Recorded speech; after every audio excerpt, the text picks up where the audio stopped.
So hello guys, welcome to my video for today. So ito, gawa lang ulit ng maikling video about ulit to sa Iglesia ni Cristo. About ulit sa gagawing peace rally or national peace rally ng Iglesia ni Cristo na gagawin sa January 13, 2025. Sa Lunes na ito, bukas na ito. So ito guys, pansarili ko lang itong opinion. Pansarili ko naman itong opinion. So may kanya-kanya naman tayong opinion about dyan, lalo yung hindi mga member sa Iglesia ni Cristo.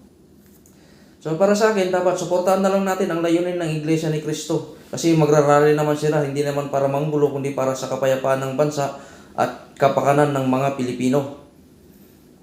Yun ang layunin ng Iglesia, kaya magrarally sila.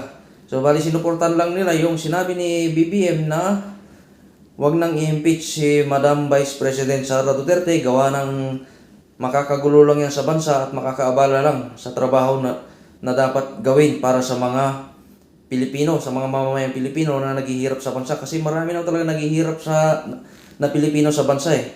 Kahit yung mga member ng Iglesia ni Cristo, marami din dyan talaga naghihirap dyan. Pero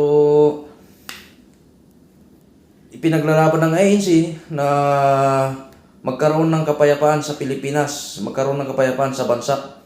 Itigil na yung kaguluhan or pag-aaway-away at unahin na lang ang kapakanan ng mga Pilipino, kung ano ikakabuti ng mga Pilipino at ang ating bansang Pilipinas. Kasi hindi naman masama yung hangarin ng ANC, kaya sila nagrally. Kaya kung ako lang talaga ang masusunod, kung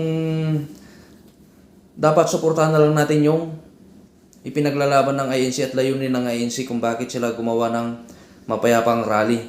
Pero dyan, sigurado ako sa makikita nating gawain or gagawing National Peace Rally ng Iglesia ni Cristo, sigurado ako, bilang dating Iglesia ni Cristo, makikita nyo yung pagkakaisa ng Iglesia ni Cristo, kung paano sila maging maayos sa pagsasagawa ng mga gawain, o kung paano nila susundin, at kung paano sila sumunod sa kanilang tagapamahalang pangkalatan, na gumawa sila ng rally ng mapayapa at maayos, na hindi magulo. Yan lagi ang pangaral ng tagapamahalang pangkalatan sa Iglesia ni Cristo, na naayon naman talaga sa Biblia, na kapag magsama-sama silang lahat, ay magsama sila ng mapayapa at tahimik at walang mangyaring gulo or pag-aaway-away. Kasi may sabi nga sa Bible, yung inano nila na mag-ibigan kayo na magkakapatid, nang higit pa sa pagiging magkapatid. Kasi ang Iglesia ni Cristo, kapatid talagang turingan ng mga yan eh. Kaya nga ang tawag dyan, kapatid, sister, mga ganyan. So hanggang dyan aking video for today guys. So yun lang guys ha. Suportahan natin ang National Peace Rally ng Iglesia ni Cristo. So hanggang dyan aking video for today guys. Maraming salamat guys.